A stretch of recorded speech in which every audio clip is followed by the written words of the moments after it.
So we hear the expression today, there is nothing new under the sun. That was said 2,500 years ago by this unidentified person. It's interesting because in general in Ecclesiastes, scholarship believes that this was probably one of the Hebrew kings. We don't know which Hebrew king, but in it he muses about a variety of things. But he starts off with not a happy thought. He basically says, vanities, vanities, everything is vanities. And another translation of that, if you wanted to read it with another word, it would be meaningless. Meaningless, meaningless. Everything is meaningless. And here we have probably the richest person in the world at that time, or one of the richest people in the world, about how everything is meaningless.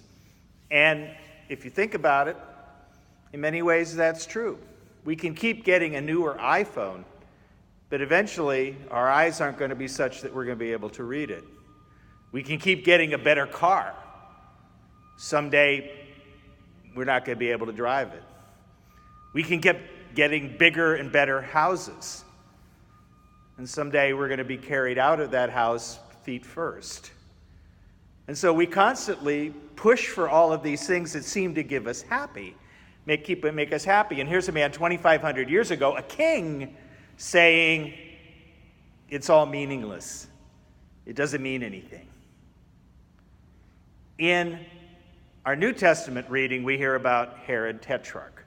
Now, Herod was very interested in meeting John the Baptist, and eventually he arrests him, but he likes talking to him. But then, because of a turn of events, he has him beheaded. Now there's another person out there stirring people up. And once again, Herod is interested. Now, Herod's one of the richest men in the world. I mean, he doesn't need to be listening to some street preacher, right? And yet, he's not satisfied. His life is not fulfilled. It's not meaningful. And so he wants to find Jesus. I think that's a metaphor for our life today, right? No matter how much we have or how powerful we are, there's something lacking. There's something we just don't get.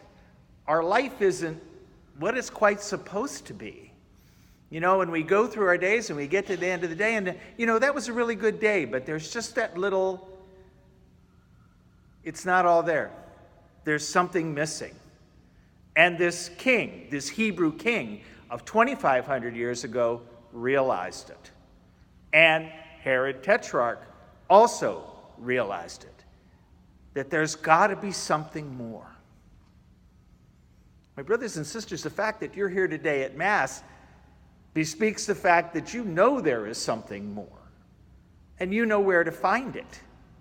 Here in Jesus Christ, here at our services, at our Masses.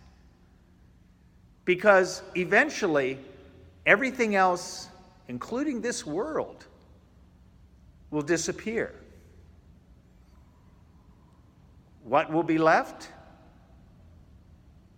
Not the vanities, not the meaninglessness things, not all of the hoopla in the world and the media and all of those things. What will be left is the great being that made us, the great being that came to earth in the form of Jesus Christ to love us and care for us and show us the way. And we want to find fulfillment. That's where it lies, in Jesus Christ.